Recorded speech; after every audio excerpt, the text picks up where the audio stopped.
Très chers amis dans le Christ, c'était en 1974 que Paul VI a prononcé ces paroles.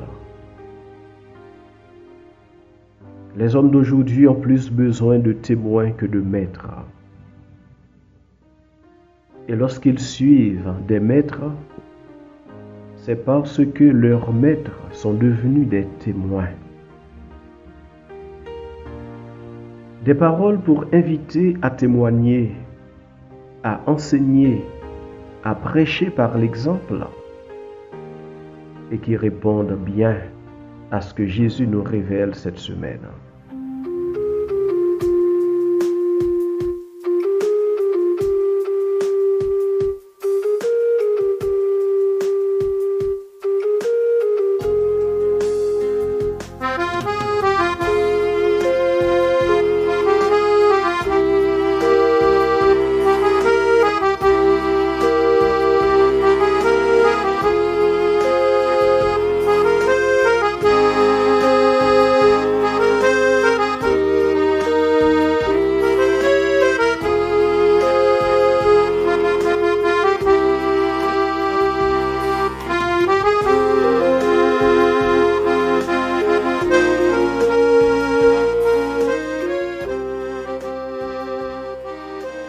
Vous êtes le sel de la terre, vous êtes la lumière du monde.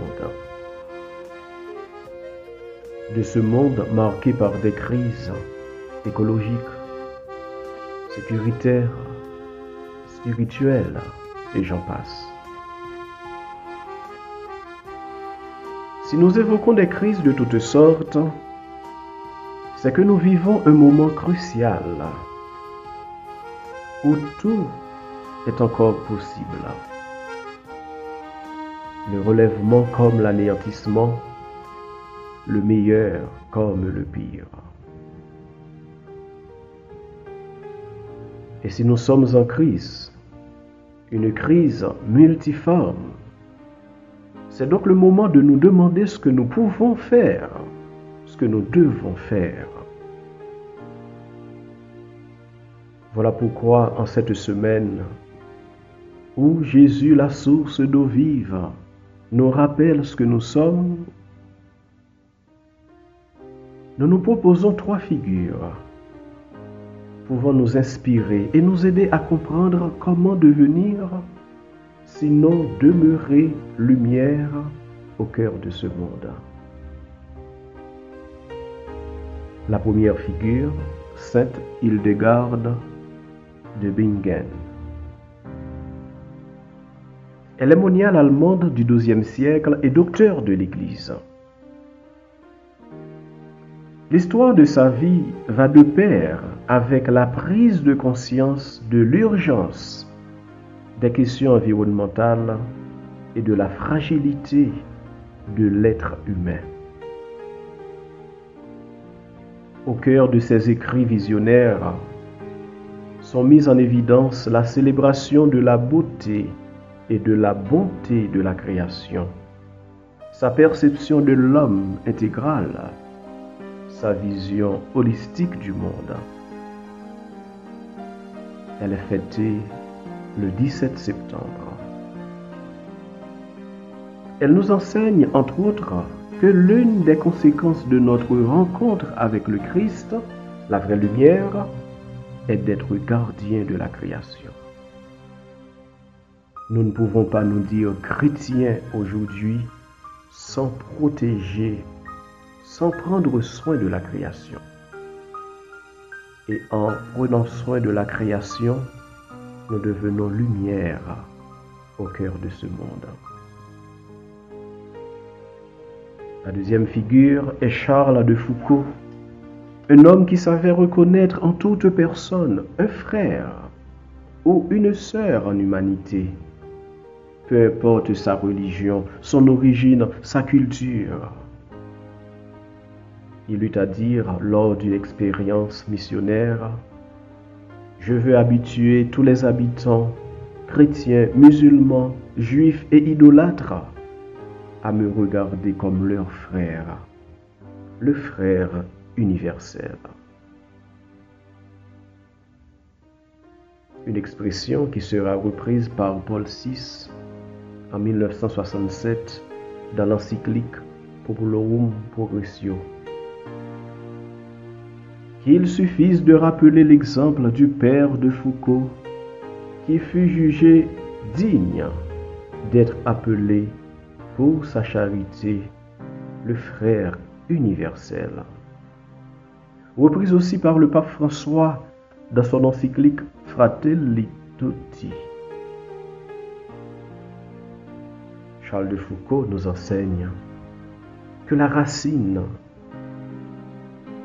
de la méchanceté, de la violence, de toutes ces crises est l'oubli de notre humanité commune.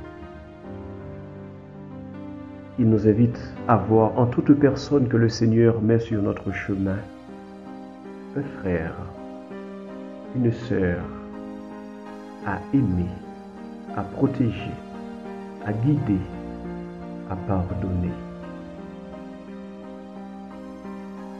La troisième et dernière figure est bien ce que le Saint-Père appelle les saints de la porte d'à côté. Très chers amis, nous parlons souvent des saints qui ont été canonisés comme des exemples à imiter, en oubliant, voire en ignorant ces exemples vivants que nous rencontrons régulièrement et même quotidiennement sur le chemin de notre vie, dans nos milieux de travail, dans nos écoles, dans notre maison. Cette personne qui nous rend des services, ces chercheurs de Dieu, ces gens qui vivent selon l'idéal évangélique sans le savoir, ces gens qui illuminent le ciel de notre vie, de leur bonté et de leur prière, ces gens qui indiquent le chemin conduisant à Jésus, ces gens qui prient jour et nuit pour la paix dans le monde et dans les familles. Puissions-nous être attentifs à leurs actions et reconnaissants envers eux. Nous nous proposons ces figures comme des exemples à imiter, sans oublier que chaque saint a un passé et chaque pécheur a un avenir. Cet avenir se prépare pour toi, pour moi, pour nous tous, dès maintenant, dès l'aujourd'hui de notre vie, dès cette semaine. Terminons donc avec cette prière de John Henry Newman. Il est celui qui fonde une profonde confiance dans la prière et n'entreprend jamais une action sans prier. Avec lui, demandons au Seigneur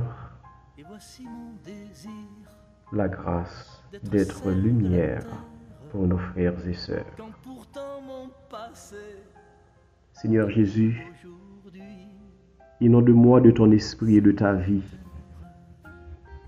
Prends possession de tout mon être pour que ma vie ne soit qu'un reflet de la tienne. Rayonne à travers moi, habite en moi, et tous ceux que je rencontrerai pourront sentir ta présence auprès de moi. En me regardant, ils ne verront plus que toi seul, Seigneur. Demeure en moi, et alors je pourrai, comme toi, rayonner, au point d'être à mon tour une lumière pour les autres. Lumière, Seigneur, qui émanera complètement de toi.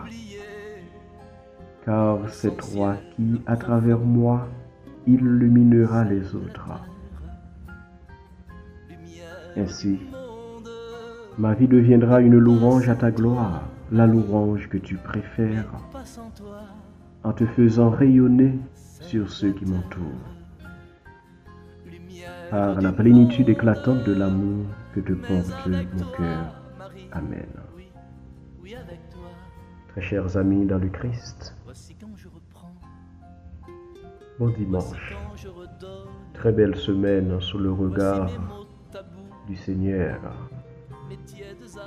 Nous nous donnons rendez-vous la semaine prochaine autour de la source d'eau vive. Où l'on n'est plus personne, ces jours où l'on ne sait, là où Dieu nous attend, celle de la terre, lumière du monde, mais pas sans toi, Marie, mais pas sans toi.